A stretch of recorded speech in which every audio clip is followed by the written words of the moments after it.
Hello, welcome back to the Pilgrims of Plunder. I'm Pastor Doug. My friend Greg is here. We are going to ramble for the next hour. In our last episode, we hit upon, I thought, an interesting concept. My brother commented that the three forms of unity, the great creeds of the Continental Reformed, are more gracious than the English Puritan Reformed creeds, which I generally agree with. But we're going to get into this episode. What are some of the differences? Now, there's two basic strains, some people argue three, of Reformed Christianity. There's the Continental Reformed and their three great creeds of the Belgic Confession, the Heidelberg Catechisms, and the Canon of Dort. In my opinion, they have a little more Lutheran binge, or the Puritans might say a little bit more of a Roman Catholic edge to them. The English Puritan tradition, of course, comes out of Westminster.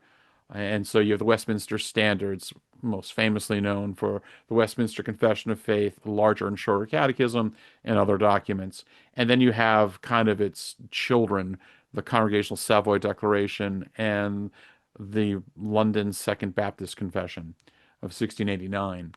There is a subtle difference between those two. And I know my friend who seems to be more on a continental phase this day and Mm, age, phase. um, phase. Well, Sure. no, you We'll, go we'll back go and with forth. that. There was a while you were trashing me for being too Lutheran. I remember those episodes. I know I was Yeah, wrong. I repent. yeah. Oh, I'll be good. Anyways, Um,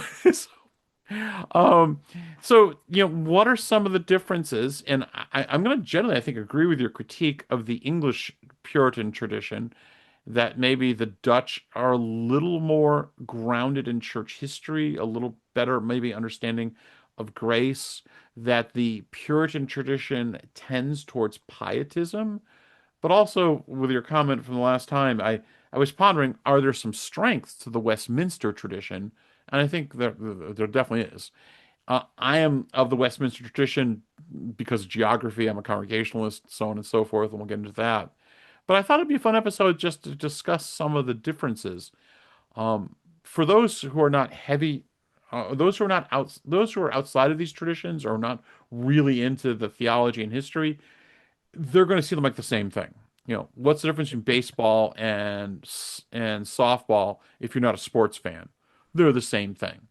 But of Mhm. course, the more you know something, the more you live in this in a system, the more different they look. And if you're a hardcore baseball fan, softball is very different. Right. So I thought it'd be fun to get into this. I mean, I have my thoughts, but since you threw shade upon the glories of Westminster, I maybe you should start us off with the negative comments. With the, well, no. So the difference between softball and baseball is that softball is played by women. Um, That's not the, true. the that's all. That's all I have. Slow pitch softball is played by men. Fast pitch softball is played by women. Okay. Go fig. Weird. I don't know. Hmm. I don't envision men playing softball. Not saying that they can't or shouldn't. I know It's I know it's I have just a not it's relative just who's not what comes to I, mind. I have a relative who was on a slow pitch softball team. It was all men. Hey, I'm all again all for it, but yeah, no, that's not where my mind goes. Um, it's Rest of the episodes, softball. softball. uh, so my criticism and critique again, as much as I love the Westminster Standards, I'm playfully Yes. antagonistic on and against things, obviously. Uh, I have been finding, and maybe it's because as I've continued to read through and study um, the institutes of the Christian religion, reading Calvin and Calvin's understanding and arguments and logical processes when it comes to grace, the gratuitous grace of God through Christ, and that of even his discourse on all forms or points of merit. Um, there is an incredible beauty to it, which, as you brought up earlier in your introduction, my criticisms about you sounding too Lutheran and almost to parallel that to, isn't that lazy, right? You need to be more pious in word and deed. Um, and then reading Calvin and the three forms of unity, um, I like more. Also having gone through a lot with sanctification, you and I have discussed, we've done Mm, episodes on it. Um, I don't know, and not to place the burden of Puritan pietism, not to place the blame of Puritan pietism on the Westminster Standards, that may be unfair, but the, pietistic uh, merit approach to sanctification really has a good foundation in the Westminster Standards that it cannot find in the three forms of unity. yeah. Which is why I say, because again, it's not to dismiss the grace within the Westminster Standards. It is they are beautiful, yeah, hands down. Um, but it seems that there is more of that the three forms stop there, and the Westminster Standards try to build from there, right? It's that grace, period, versus this Westminster, which is grace and therefore. And I think the and therefore we get pietism, so on and so forth. Those are my thoughts about why I prefer one over the other and the There's many impact. things that go in, and I again, know, I know it's huge. yeah, and it is because as the church I serve, we're currently, slowly pondering, should we go with a denomination, Mm, and why not go Dutch Reform? Why not go Continental? right. There's almost just a simple logistic question. It's there's so few of them in New England. Well, there's so few of them in this Yeah. country outside Well, of there Pennsylvania. are places if you wander around where the Dutch Right, settled right, that you can find. I mean, if you go in the mid, I mean, where you find Germans, you find these things. right. So there's Pennsylvania and Missouri and whatnot. Used So to be they all are of New out there. York. All of New Yeah, yeah, York used to be New yeah, Netherlands. yeah, absolutely. Yeah. And then Um, the English. English showed up. Yeah, yes, and gave it a much better name. But anyways, but so I mean, in one sense, yeah, like I said, I was fascinated by your question because, like, all right, the I like the I like the more focus on the gospel. I like the less pietistic drift in the three forms of unity. I like it's reform, but with a Lutheran tint. I mean, I do like that. I mean, to quickly go through all of them, the Heidelberg Catechism and the the Westminster Larger Catechism are beautiful catechisms. Right. And it's interesting because I know I wrote a couple of years ago a catechism for my daughter, which I need to go and re-edit and redo. Where do you start Hmm. a great creedal thing? Do you start with God? Do you start with the Bible? Do you start with the gospel? And I think the most famous of these all start with different areas. Westminster leads with the Bible. Right. And you can see that. We have to get the Bible right, especially when dealing with the papists. And therefore, we understand where is special revelation. Here's the Right. word of God. Now we can understand God. We can understand the gospel, so on and so forth. Right. The Heidelberg's first two questions are some of the Mhm. most beautiful things ever written in English. Yes. And What is your German. only, yeah, what is your only comfort in, oh, yeah, yeah, but you had to, yeah, sure, It whatever, was that's fine. written in German. Yeah, whatever. Oh, no, I'm You don't claiming it. have to I'm like claiming it. it. Cultural appropriations. You're not wrong. Heidelberg is a town in England, isn't it? Anyways, Yeah, sure. um, No, no, let's go with that. Yeah, that's fine. Heidel, Heidelberg. It's English. Heidelbergton. Yes. Heidelberg. I, Anyways, I, yeah. What is your only comfort in life and in death? And then in question two, that beautiful, correct summation of the order of Christianity and the gospel. First understanding sin, then understanding the gospel, then understanding good works as a means of thanksgiving, Mm, understanding the first two. mhm. Those two questions are extraordinary. The Belgic Confession, which usually gets left out, is I believe it's the earliest of them, and it's the Yes. shortest, starts with God, which I think is actually the correct one if you had to choose between those three, though they're both beautiful.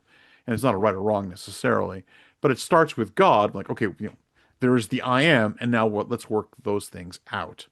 So I like that I have all three, that you have those different focuses. I mean, and of course, the shorter catechism and the larger catechism from the English tradition, beautiful beautiful starts. Yeah, so they're all extraordinary. Um, but why? Oh, and also, yeah, there's the Canons of Dort, which is kind of its own category, because while the Right. others are catechisms and confessions, and there's a difference between those, and I've Correct. only recently really appreciated the difference. They are general statements. Dort is dealing with a particular problem. Believe Dort 100%. It Right. is one of the worst organized catechisms or statements of faith Oh my ever. goodness. How do you have five chapters and three and four is one chapter? It's and then the subpoints have subpoints have I, subpoints, but none of what them are were they actually doing? sensibly organized. I mean, It's they like needed an editor. It's like, no, it's stop like that. it's like working on the engine of a Volkswagen. Though Yeah, it is horrible. It is so poorly done. I know. Um anyway. Yeah, there's that. So I think to ponder to ponder the question, I think the English tradition, I think the Westminster is a much fuller confession of faith. You have much more detail. The Mhm. Westminster's understanding of the sacraments in the detail it gives is beautiful. Its understanding of predestination and the subtleties of it is superior to anything else because it's really Westminster versus the Belgic. And though the Belgic is short and beautiful and elegant and starts with God, there is much more flesh to the Westminster. And a confession is really arguably for the clergy. It's the folks who are in leadership, the clergy, the professors, the ruling elders. This is what we officially believe. A catechism is how you teach the laity. Right. And there is a real difference between that. And looking back over my ministerial career, I realized I made a mistake. When teaching the saints, I overtly focus, I think sometimes too much on the confession because out of a love for systematic theology and less of that teaching aspect, that moral element, which the catechism focuses on much more. I mean, Mm. the Westminster Larger Catechism and the Westminster Confession are not in disagreement, but how they present the data is different. And so I think for a confessional statement, Westminster is superior to the Belgic.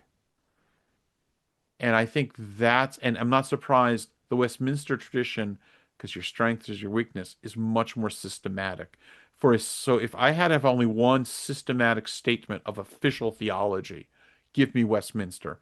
Yeah, I'm going to quibble with the Sabbath, but it's spot on. And as beautiful as the Belgic is, it doesn't have the depth of the weight of Westminster. But I think it's unfair to pit the Westminster Confession versus the Belgic, sorry, against the Heidelberg Catechism. Um Pregnant, silent pause. Too sure. much? No, no, no, no. I mean, and it Okay. is important to um important. It is helpful to understand, as you brought up, the intended use of the different documents, the difference or the distinction between a confession and a catechism. It is also useful to understand the different, I guess, settings in which they were written. Why, Yes. right? Why they were written. Because the earlier confessions were, so the Belgic Confession and the Augsburg were defenses against the charges of heresy. and they were a defense and also criticism of the Roman Catholic Church. Yes. The Westminster, though, addresses Roman Catholicism and papal error, was, to my understanding, a it is so systematic and complete because it was written in a time of peace for a specific No. purpose. No, sorry. Was that E- not E- after the war? English Civil War? Oh, was that still during? No. Oh, it I was didn't for, remember the oh yeah, it was timeline. for yeah, yeah, No. Well, no. I mean, Well, don't be I mean, the shocked Civil that I War. didn't get the I timeline mean, right. yeah, it starts. I mean, they do kill. No, I mean, it starts off were the during. divines being executed at the time? Is No, no, because that and they that's controlled my London. point. Yeah, yeah, yeah. Fair enough, fair It enough. wasn't we're writing this in defense of our belief, please stop murdering us. It was now Yeah, that we're sitting here protected, let's write this. Right. yeah, It's not to say that there wasn't conflict going on, but the divines yeah. themselves, I don't know, were defending you know, the particulars of it. And again, that matter of my historical accuracy. Um, but anyway, so I do think that it is helpful to understand those things, why these things were written, what they were addressing. Also, the three forms of unity were largely written around the time in response to Arminianism. There's a lot of anti-Arminianism in there as well. So it's very anti-Arminian and very anti-Roman Catholic. And the when you draft a statement of belief which is intentionally to contrast heresy and error, you're going to end up with a particular kind of document. When you draft a statement of belief, which is this is what the true church looks like, magistrate, so you know who to protect, you end up with a different one, which is why I think the Westminster lends itself much more to a civil religious document, and the three forms of unity lend themselves much more to an ecclesiastical collection of documents. Yeah, and also there's 100 years difference. Oh By the yeah. way, I double checked. The Civil War was still going on Okay. when Westminster assembled. Just want Right. to make sure you hit history. But I mean, if in Belgic Confession 1561, Heidelberg 1563, the Council of Dort later 1618 to 1619, Right. Westminster 1646 to 1649. Right. So I mean, you have 80. I mean, you have what basically 80 years between the Belgic and the Westminster, Right.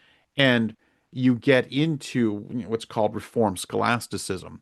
Reform theology gets much more detailed, much more finite, much more precise, Mm-hmm. maybe too philosophical, you could argue, Hmm. but it's not. When you have 100 years to start working things out, that makes sense.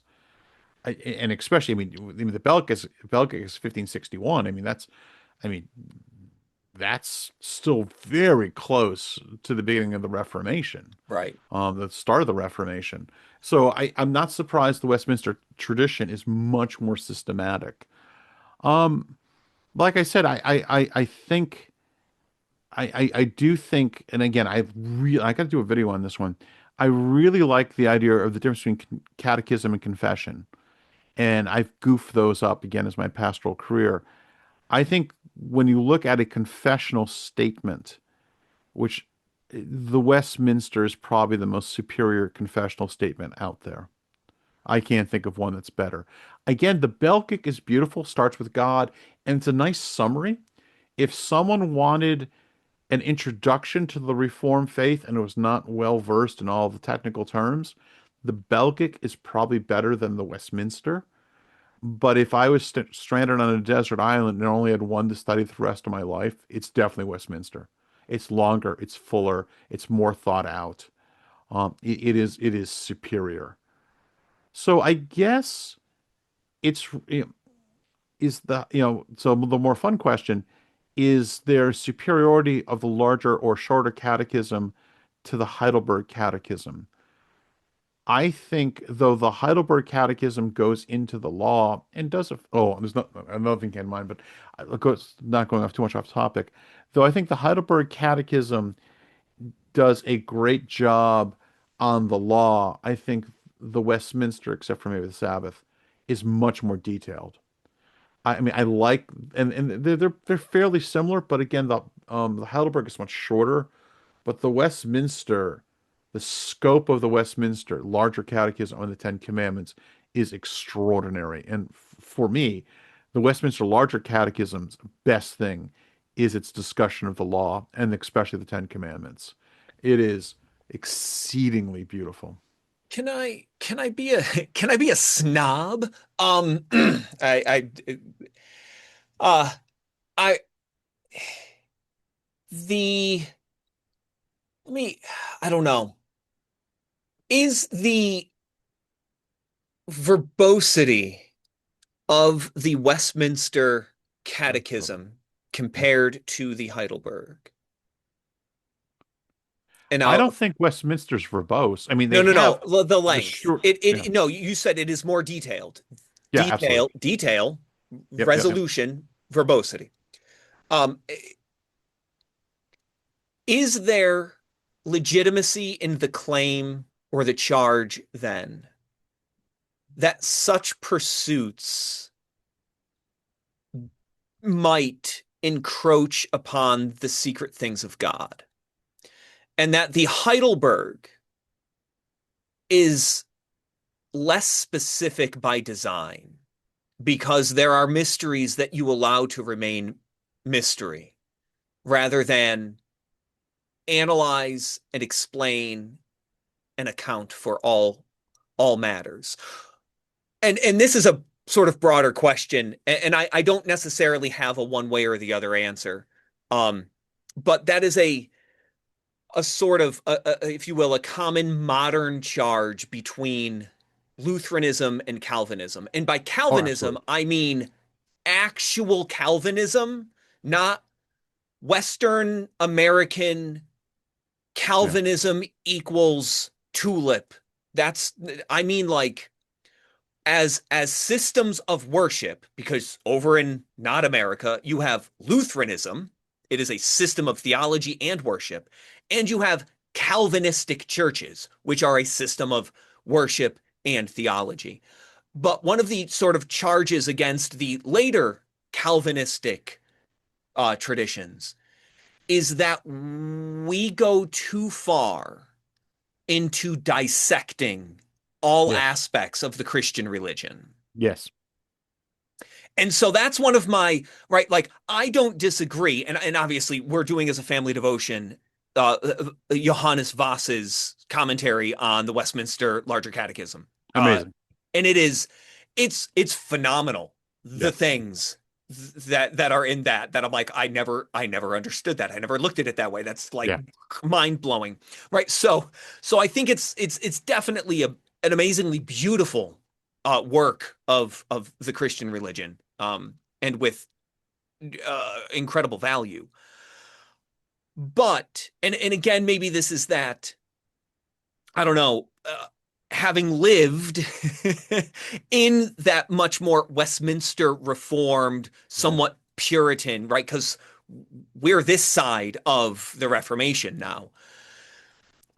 That tendency, and I'll speak for myself alone, that tendency to engage unwittingly, yet so zealously in pietism Yes, yes, yes.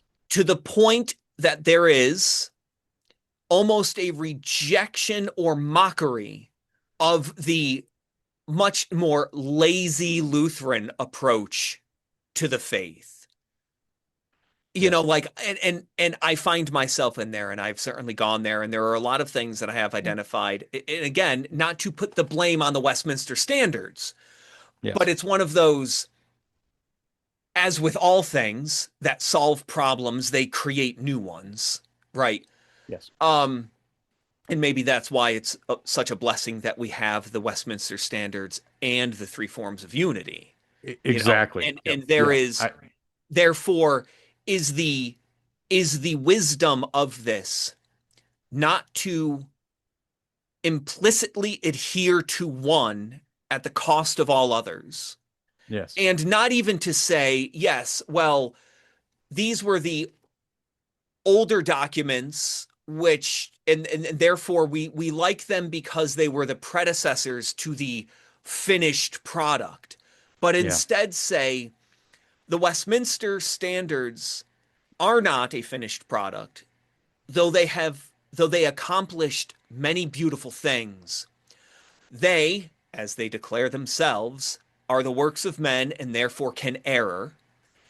And Yeah. where there is error in the Westminster, maybe there is correction found in the three forms of unity. Absolutely. Okay, good. Absolutely. So, The so, end. and we've had this, and as you know, this has been a perpetual debate for me, Lutheran versus Reformed, because in the end, I'm Reformed on almost everything, maybe Right, one exception, means of grace, where I think prayer is not a means of grace, and the Lutherans argue that, but the Reformed think it is. I think they're wrong on that one, but tangent. Um, as you know, I greatly wrestle with that debate. mm, That I want to have both. And that book, what, Five Views of Spirituality, terrible title, where they have a debate and between five people, theologians, on the yes, nature of sanctification. yes. And Sinclair Ferguson and Ford 40 is the Lutheran guy. You've read it because I always give Mhm. it to everyone to read. And they debate, and I agree with both. Right, And it frustrates me to no end because the Lutheran guy is just a little too lax, but is spot on saying, hey, don't forget the gospel. And the right, Reform guy, Sinclair Ferguson, is spot on with law and whatnot, but there's that drift into that cloud of pietism. And right, I'm like, oh, they're both right. Can I have both, please? right, And so I guess for me, in a weird sort of way, the Westminster tradition should stop. So is it too right, right. systematic? I get Yes, it. and that is my one of my favorite sayings. It's strength and its weakness. Right. It's almost like, forgive the comparison, it's not fully right because I'm going to compare it to the inerrant word of God. What's better, Ruth or Romans? Sure. Sure. Yeah, Right. yeah, I Right. mean, both are the inerrant word of God. I Right. love both books dearly. There is a warmth and a charity and a grace and a beauty to the book of Ruth, and Ruth's not that systematic. No. Romans, on the other hand, oh my. I Right. mean, oh my, and I am thankful both are in the canon of Scripture. Hmm. And if I had only one, though, to be stuck on a desert island, I'd go with Romans. Though certainly not questioning the authority of Ruth. So Right. I guess, in a strange way for me, the Westminster Assembly should end the Reformed tradition. Not that we can't ponder new challenges and whatnot, but what starts coming after that is a clear creeping pietism. Right. And, again, to think of some of the strengths and weaknesses, we've talked about this on other shows. I would love to do some research on the debate between the shorter and larger catechism. I mean, why have two? Because they had a massive debate. Right. And I've always wondered if some of the issues we're talking about now was the cause of the debate. I don't know. That's something I need to research in this life. But I think, besides, again, the Sabbath, one of my frustrations with the Westminster, and the Continental is better on this one, is there was a debate, should you include the Apostles' Creed in the Westminster Standards? Because the three forms of unity directly mention the ancient creeds. It's much more Catholic in the good sense of that word. The Westminster says, look, we believe in apostles, we believe in the Nicene Creed, we believe in the Athanasian Creed, but we're not going to put it in our official statements because that's just getting a little too Roman Catholic. And, we're at war with the Roman Catholics, Civil War, and various other wars going on at the time. So therefore, nope, nothing papist because we hate the papists. Now, Right. Rome is wrong, don't get me wrong, The but you can Pope is overreact. the Antichrist. Yeah. I think that's a mistake. And I think they should have mentioned, like the Heidelberg and I believe the Belgic, the Apostles' Creed, the Nicene Creed. There is a drift, and again, part of pietism is to drift away from a Catholic sense of the faith. Right. And that's frustrating. And as we've talked about, like when you read Luther, when you read Calvin, they have a tremendous sense of church history. Hmm. They quote all those who went before them. And I Right. mean, they argue not only is the Bible on the Protestant side, the church fathers are on the Protestant side Right. against the Roman Catholics. You Right. get to Jonathan Edwards. He not only doesn't really quote any of the church fathers, he doesn't even quote Luther and Calvin. The Right. most folks he focuses on are very modern writers, people from his age, Hmm. which is oh so American. Because, Right. when does church history begin? With my conversion. Right. So that that again, I think is one of the weaknesses of the Westminster. So it is too systematic, but it's also superior because it's too systematic. But it's going to set up a weaknesses that come. So I want to stop at Westminster and always keep the three forms of unity in my back pocket because Right. they are helpful. And I know I was arguing with a hardcore Presbyterian recently about the Sabbath, and I have come to the conclusion I think Westminster is simply wrong. And I said, look, you can be reformed and keep it. And I said, look, let me quote all the church fathers against you. Let me quote even the Reformed tradition, let alone the Lutheran tradition against you. And the response was, well, let's ignore church history, just go with the Bible. Yes, the Bible's the final authority, 100%. Right. But now we have a problem. Right. We're going down a very modern, very American mentality that's very dangerous, which leads to either pop evangelicalism or Jehovah's Witnessism or Mormonism. Right. The Bible is the final authority, but it's not just naked by itself. Right. Nuda scriptura. Right. It's Yeah. it's the final, not the only Yeah. authority. So Which, that's me rambling. right. I think the Westminster Confession is superior to the Belgic Confession, though the Belgic Confession definitely has its use in its simplicity. If I had a choice between the Heidelberg or the larger, I'm going to go with the larger for the same reason. Much more detail, much more specificity, but there's a danger there too. Yeah. I have, so Voss also did a I like that name, by commentary. the way. That's a He very also un-English name.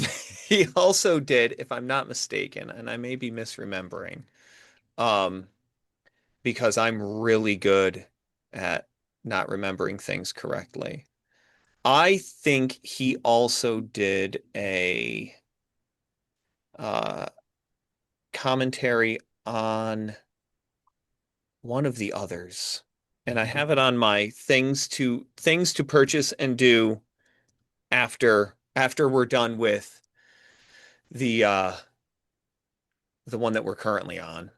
Um, one of the things though I did like, again, that Calvin had made mention of. Yes. Oh no. Sorry. It's G.I. Williamson, is Okay. is the one. He did a commentary or a study guide on the Heidelberg Catechism. Yeah. Yeah. So that's my next purchase for family devotion. The thing about, I liked one of the points that Calvin had made, where he said that, although the doctrines introduced by the church fathers were not without blemish, it Yeah. was the mishandling with unwashed hands by the papists that truly defiled them. Yeah. Yeah. Right. And so it wasn't the fact that, it's like, did Augustine ever get anything wrong? Well, of Yeah. course, right? Calvin acknowledges that. But Augustine didn't establish purgatory and all of these other various things. It may have been, if you will, the error may have been the basis. Um, but although that was a bad example of that, because that one's like kind of super debatable. When you read Augustine on that, it gets weird. But so yes, they weren't perfect, but the greater error came later on. So point being, don't throw out all the church fathers because they're associated with mishandling of of Yeah. of their teachings. The Augsburg makes the same argument, and I know we've mentioned very little about the Augsburg, but the Augsburg was 1555, and that also has numerous arguments where it cites a number of the church fathers because they taught in a way that the 16th century Roman Catholic Church just outright rejected. And so the argument was, why do you claim that the church's history is authoritative, yet you're ignoring parts of church history that you don't like now, right? But anyway, um, one of the things, and I don't disagree. And again, like it's funny, there's a part of me that wants to still pick one or the other. And I think that's just a limitation of me being human, right? You can only Well, kind of they they fo disagree on some points. right. Like Yeah. you can only do a thing at a time. Yeah, yeah. And the current thing, the current thing which I support, um, in which All that matters. right. Me right now. That's Me all. right now. No, and I agree. I agree with your point on the the error of the ignoring, if you will, the creedal statements of the church, of the historic church. But one of the things, and I think it's more so, and not to go like if I had to, plant my flag on one side, I won't go that far. I will emphasize, and I touched on it earlier. Um, I will emphasize something that I feel the three forms of unity do well, and specifically the Heidelberg. And I know, the Catechism versus Confession thing, that's fine. Mhm. But versus the Westminster Standards, which in their technical accuracy and specificity, um, they really kind of get into, and even explicitly works. I mean, it's from the Westminster we get that distinction, the teaching of the distinction between the covenant of works and the covenant of grace. Yeah. The Heidelberg, to my knowledge, on this distinction, doesn't go there. It has a covenant of grace, and we carry on with life. Now, whether or not that was again why I'm not really concerned about. But even that matter of like what do we do with work, so on and so forth. Well, it's One of the covenant current theology. Sorry. say again. Sorry. Well, I mean, that's because you have the rise of covenant theology in the English tradition. I Right, mean, the Dutch are not against covenants, but that hardcore focus on covenant theology is right, a English thing, which of right. course, then you get America. America. Um, no, no, and seriously, I mean, Yeah. yeah, I Uh, mean, so that, obviously everyone believes in covenants, but that I'm not surprised. It's a good point. I never thought about it, that there's less talk of covenant in the three forms of unity. By the way, there's kind of a three and a half forms of unity because there's the Second Helvetic Confession, which is not oh, officially that's in, right. but I everyone forgot loves it's like about that. it's a beautiful document. I'm So like, and honestly, in the back of my mind, I'm like, we're talking about all these things, and I'm like, isn't there something like, because I always kind of remember the Augsburg as well. I thought it was a very good read. I keep forgetting the second Helvetic. Right, that's a But, thing. but by the way, I wish I had it so I can go. I could show it. There is a wonderful book called "The Reformed Confessions Harmonized" by Joel Beakey and Sinclair Ferguson. They took the Great Reformed Creeds. I think the Second Helvetic is also in there, Yes, it is. and So here they it is. yay, picture. They Yes. cut it up and they put it by topic. So it's not, I mean, there's a place to read it in order, but they just went through and like, okay, here's the second commandment, and they put it parallel across, and you can read Hmm. across them. That's actually an interesting read. And can you check to see if the second Helvetic's in there? I think it It is. is. I'm not sure. It is. Yeah, because there are, But um, let's see, but the Belgic, take Heidelberg, Second Helvetic, Canons of Dort, Westminster Confession, Westminster Shorter, Westminster Larger Catechisms. the also the reason to buy that book is it lists various classic Reformed works dealing with each subject at an end. It's not table of context. I forgot what's it called. In, Not, well, bibliography almost, but it's a sure. listing of further readings. That is an amazing list. So if you want, like, I'm interested in this particular issue, sanctification, and you go and look and it lists the classic works throughout history, that's worth the price in the book in itself. That's a great purchase. Right. I would argue it's one of the top 10 books every Christian should have. Right. That's a beautiful work. Um, But the second Helvetic, I'm looking up right now because I do they have a section on covenants? I do not remember. beats me. I'm gonna have to look this I one also up. don't know. Yeah, Um, I'll take a quick section and or a yeah. quick second and see if that is in here as well. Mm. Well, it does mention I have it in Logos, the three forms, and Mm. there is there's talk of covenants, of course. There's a talk of covenant of grace. I didn't see a literal phrase, the covenant of works. So by the way, new covenant and covenant of grace are technically different, though there's a lot of overlap. But I think it is a fair statement that there is less focus on covenants in the in the in the continental Non-Westminster tradition. Standard. And again, time is an issue. Right. That makes sense. But is there, I'm looking up in this, is there a whole chapter on covenants in the second Helvetic? I'm not seeing it. I'm looking at quickly. I do not Oh, believe the second so. Helvetic has their last chapter is on the Magisterium. I gotta go reread that. Um, so I'm gonna have to do a pondering of that one Sure. because that's an interesting point. The thing So, that has been impactful for me of late in my reading and study has been on the topic of merit. yeah. And even that specific point which Calvin addresses, which is, does God reward good works? Yes. And he says no.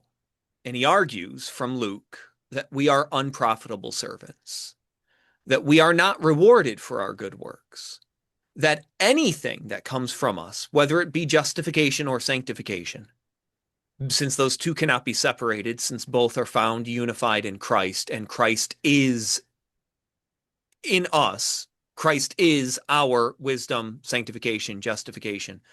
He references 1 Corinthians chapter 1, verse 30, I believe it was. Um, but so because the greater issue was, do we merit justification? And to which he says no. And then it was the discussion on the merit within sanctification. And he also still argues no, there is no human merit. Anything that we receive for any good that we do is according to God's mercy and grace, not our merit. And he Hmm. leans heavily on we are unprofitable servants. And of course, he makes the argument that because justification and sanctification are in Christ unified, cannot be separated, though we can discuss them separately. Because Christ is in us by the Spirit of God, you also cannot separate sanctification, which is the good works we do, from the justification in Christ, because both are Christ. And Right. so our good works are Christ in us and are not us. And God does not reward our good works because we are unprofitable. But all that we receive is according to God's mercy. And this and was seemed almost like a novel theological concept. And again, it seemed so novel because coming from a more Puritan background, which again is from the more Westminster background, works and reward and Protestant work ethic and return on investment, you reap what you sow, Yep. Yep. all of Yep. that is Yep. very Puritan. It's Yes. it's it's very systematic. Give me, and you and I talk about this, right? Give me a list of the things that I need to do to get an A, Yep. Yep. right? And it's like that's very Westminster. Yeah. Oh, yeah, absolutely. And then you read Calvin and you Yep. read the three forms of unity, and it's not there. Yeah. It's not merited, it's not earned. You receive good things not because you were faithful and obedient, Christ is faithful and obedient. You are unprofitable. You Right. receive good things solely because of mercy and Yep. grace. And Well, there's a very different, and this, I guess, is the strength of the three forms. The outcome, though it may have weaknesses of what you could derive from it, if a weakness of the Westminster Standards is pietism, a derivative weakness, a strength of the three forms of derivative is a theocentric life as opposed to a, you know, man centric life. Living in the spirit is yeah. very different if you're three forms versus Westminster, Yeah. I would argue. And I mean, it's not surprising from this Puritan, well, Scottish tradition. You get, Scottish common sense realism. I mean, this hardcore approach to philosophy that's logical, straightforward, everything in order, industrial revolution. And again, there's a strength to that, and there's a weakness to it. So a couple things. I did a quick search. The Second Helvetic Confession um doesn't have I didn't see quickly a section on covenant. And this is a silly way of doing things, but a little interest.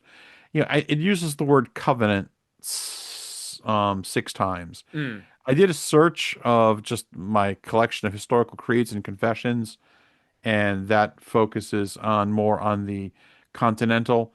It uses the word covenant 16 times, but then when you wander into like the Westminster Catechism, the word covenant is referenced 28 times.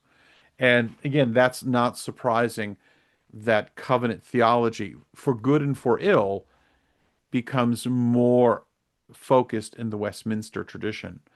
So so I also another thing I wanted to point out, one of the earliest creeds is the Scottish Confession, which will become the Westminster. And it would be an interesting study to see the changes for positive and maybe for negative between the Scottish Confession and the Westminster Confession. I've read it a little many years ago. And the Westminster is definitely more organized, which makes sense. It's a later draft. But let me ask you this question. Since we're kind of ragging a little bit on the Westminster, because it's pietistic, and I agree with that, right. where is Westminster superior to the three forms of unity? Or should you and I go find a Dutch church? Right. And again, it's it's a What really difficult question to ask and to answer. And the reason, and this isn't a cop out, I think that's a fantastic question, and I want to explore that. The difficulty is it's like saying, tell me all the reasons why Augustine was theologically inaccurate. And the difficulty you run into is you are working purely from a Western Augustinian understanding of theology to try to analyze whether or not the Western Augustinian system of theology was correct. Right? It's one of those reasons why we can't understand Eastern Orthodoxy. It's because they have a totally different foundational framework. So to say to me, what's wrong with the Westminster? And I would struggle because I'm like, well, let me well, try to not use any of it to analyze any of it because there's a lot that I just have learned through it, reading it, why is studying it, discussing Westminster, it. where is Westminster superior to the three forms, and where are the three forms weak? Right. I have I an don't answer. know. By what standard are we defining superiority? We Whatever need I an like. independent standard. You'd Yeah. have to go Well, find no, an Eastern Orthodox guy. well, no, no. Here's my answer. The Westminster Standard is vastly superior when it comes to systematic theology, Okay, teaching on the Trinity and whatnot. I default when it comes to explaining the Trinity. I go to Westminster. sure. When it comes to scriptural quotes, oh my, it's much more of mine, and there's much more of a mind dig in the Westminster, though maybe they dug too deep and too grittily. It is superior on covenant, as we've talked Uh-huh. about. It's superior on the law. It's superior on sanctification. So, systematic theology, covenant, law, and sanctification. The Westminster tradition is superior to the three Okay. forms of unity. Okay. But of course, but see, and this is the fun part. There's a danger if all those four things are good, but if you over focus on that, then you start having a weak view of the gospel, a weaker view of the heritage and tradition of the church, and a weaker view of grace. Mm-hmm. And I think the Continental tradition is a beautiful corrective of that. So I guess in the end, I if I had to stand in one, it's the Westminster. It's a more fully developed theology. Reformed theology is superior to Lutheran theology. However, I want to put my feet there, but I want to be looking back It, and have, if you will, that Lutheran or that Dutch tradition on my shoulder, whispering into my ears. I Now, it, a fun question oh, to ask myself. I'm like, yeah. wait a minute. If you want to be reformed, if you want to be Puritan, and have a little bit of Lutheranism in you to protect against going to pietism, then isn't that the Dutch tradition? Bing, bang, boom, you're already in the middle. I Right. think, and I think working through this today, I think those things I listed, the Westminster Superior and systematic theology, covenants, law, and sanctification are no minor thing. That's my answer.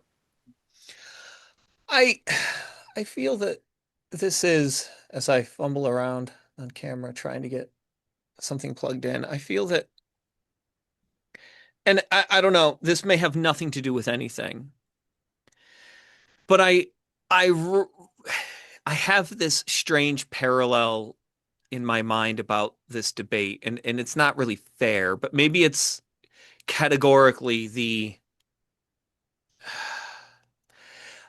it feels like that difference between inerrant and infallible.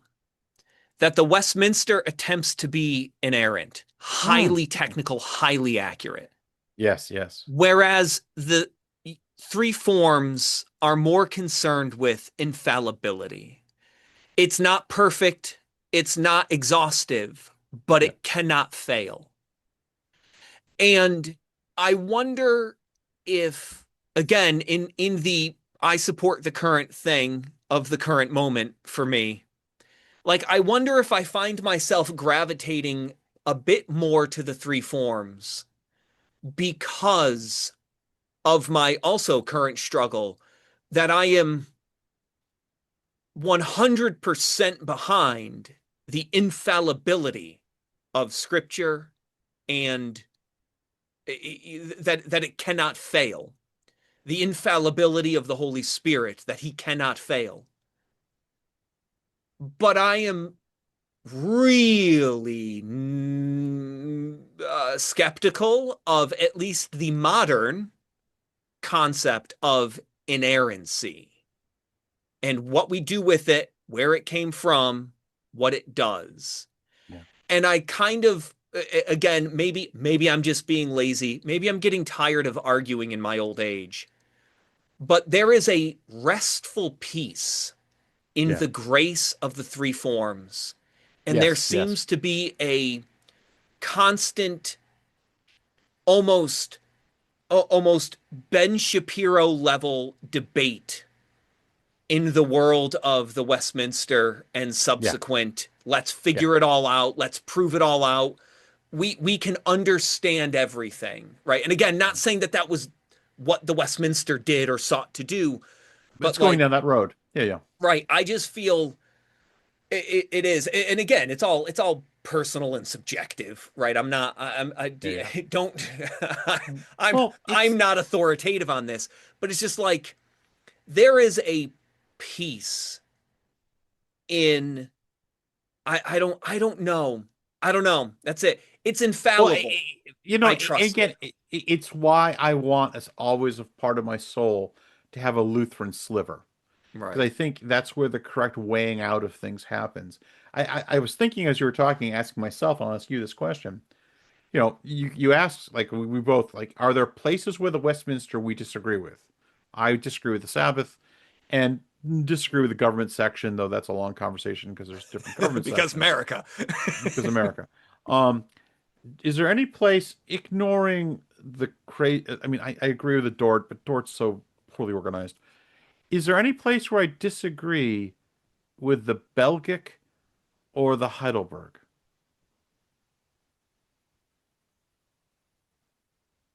I couldn't think of any. That's an interesting question. That's a very interesting question. Is the right, because the critique thus far is that there isn't as much in Yeah. the Heidelberg. However, you also don't have so much that you can Yeah. find fault. Yeah. Yeah. That's really interesting. Wow, because you're right, especially on the and again, I don't know, the government thing, sure, America. Yeah. I mean, I've got a Roman, I got a flag representing something that hasn't existed forever. I don't, whatever, government. Um, but the Sabbath one in our last episode, I was Mm. very clear on my on my views of the Westminster's view of the Sabbath. I am not a strict Sabbatarian. I don't even, as you pointed out, I don't even like to use the Yeah. Christian Sabbath Yeah. because there's no such thing. Um, that is a fantastic point. Wow. Huh. Now, there is one Now, thing I could think of. again, not to say that. Yeah. Well, no, but still, that's an interesting. That's very interesting. I'll have to think about that. That's kind of Yeah. an interesting point. Right. Everybody, there is a large number of people within the PCA, elders within the PCA, who take exemption That's on something. the Sabbath. And of course, internal politics, should there be a council then to figure this out, right? Maybe we should actually stop with being Sabbatarian. Um, but that's interesting. I'm gonna have to think about that. Is there something in the Heidelberg that I disagree with? That's a cool question. Yeah. Huh.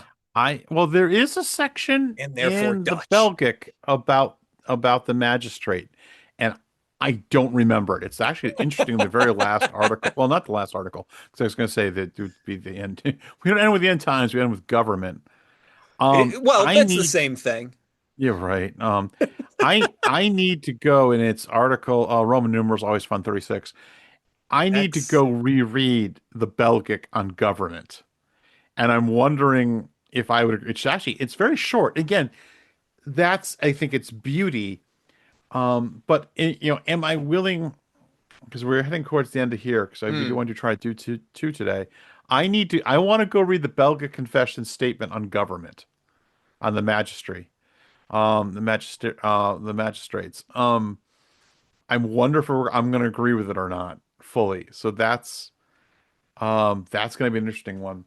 But I love the detail of the Westminster. I mean, the Westminster does bring improvements, but there's a price for that extra detail.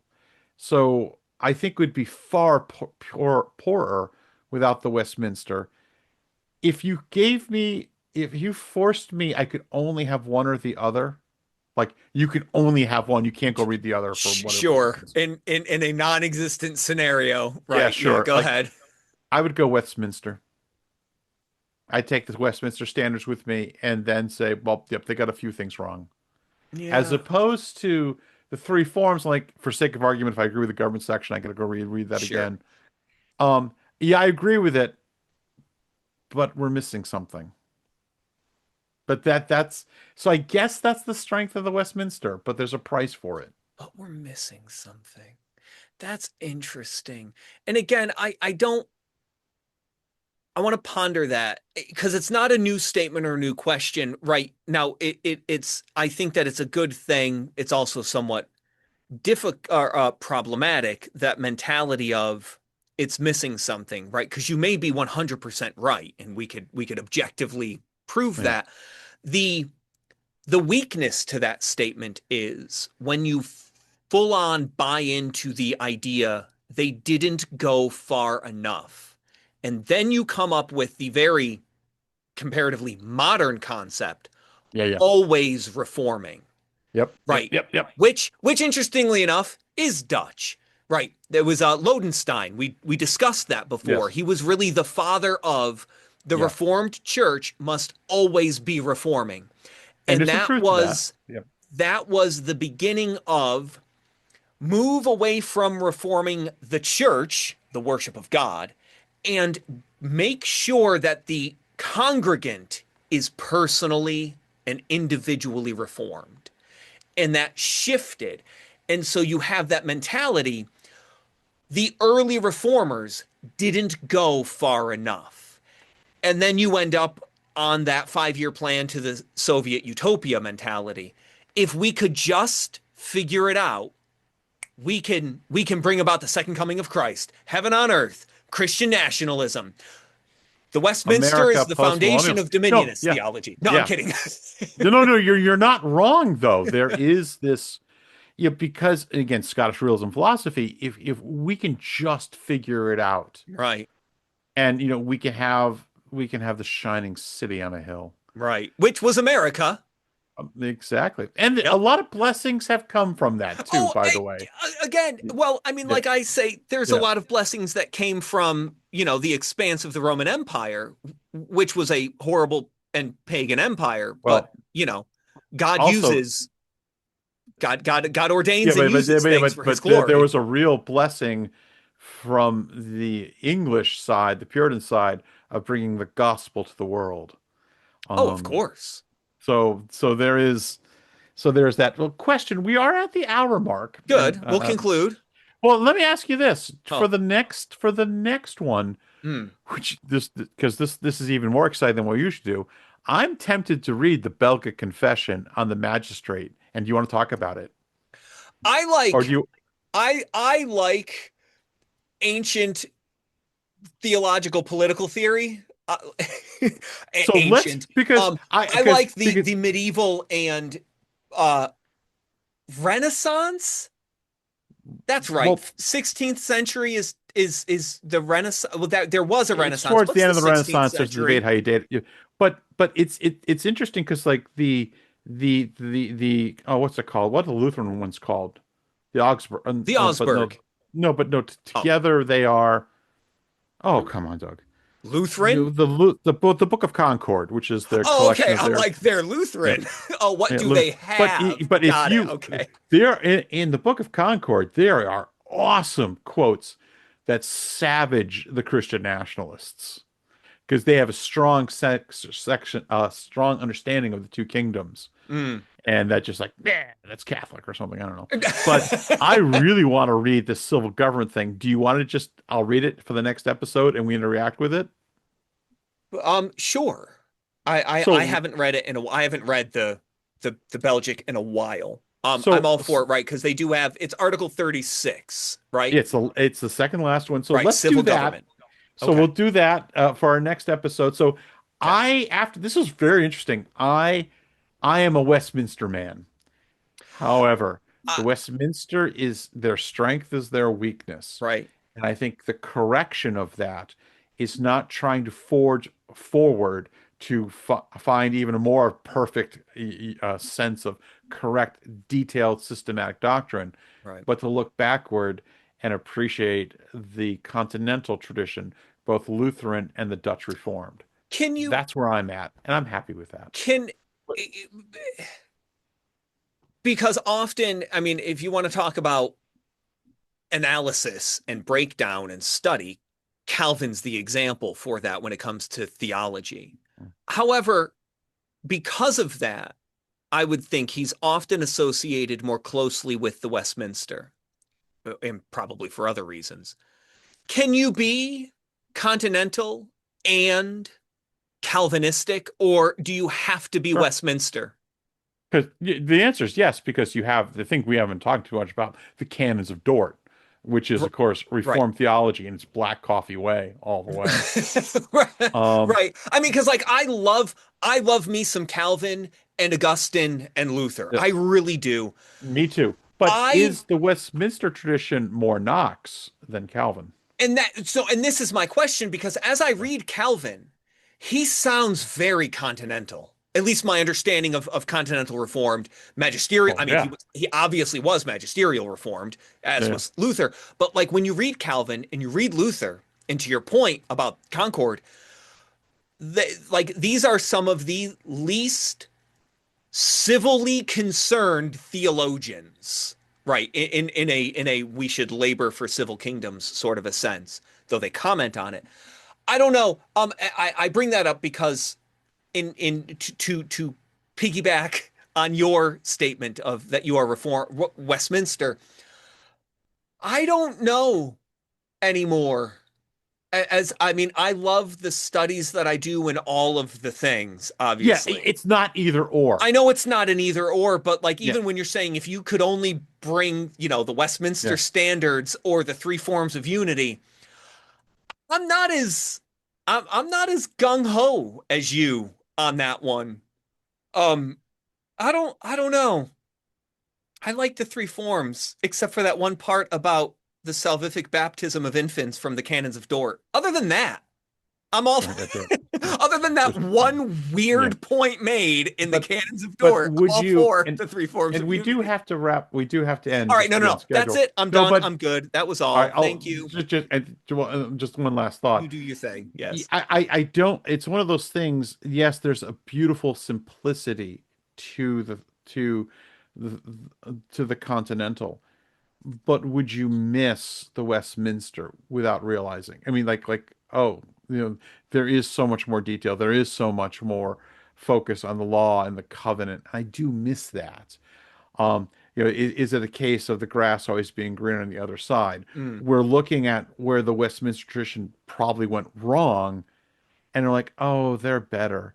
But if we go put our feet there, we'd be like, after a couple of years, be like, yeah, we need more detail here. So I wonder if Mm. it's that. But I don't know. but but again, it's definitely not either or, and we both love both. Right. No, I So know. I know. Again, it yeah, really the bruised reed he shall not break, and the smoldering wick he shall not snuff out. That quoting me Cambridge grace, there, man. We're going all Puritan now. Okay. that grace Yeah, yeah, seems again like that resting that I was talking about. yeah, It's almost like it's okay if the church is messy. yeah, Right. The church doesn't have, the visible church doesn't have to be as invisible as possible. And I think the yep. three forms lend itself much more to that. Totally agree. And that's a great check against the Westminster. Right. So Anyway, we could go on and on apparently, but yes, we're going to stop now. Thank you. thank you.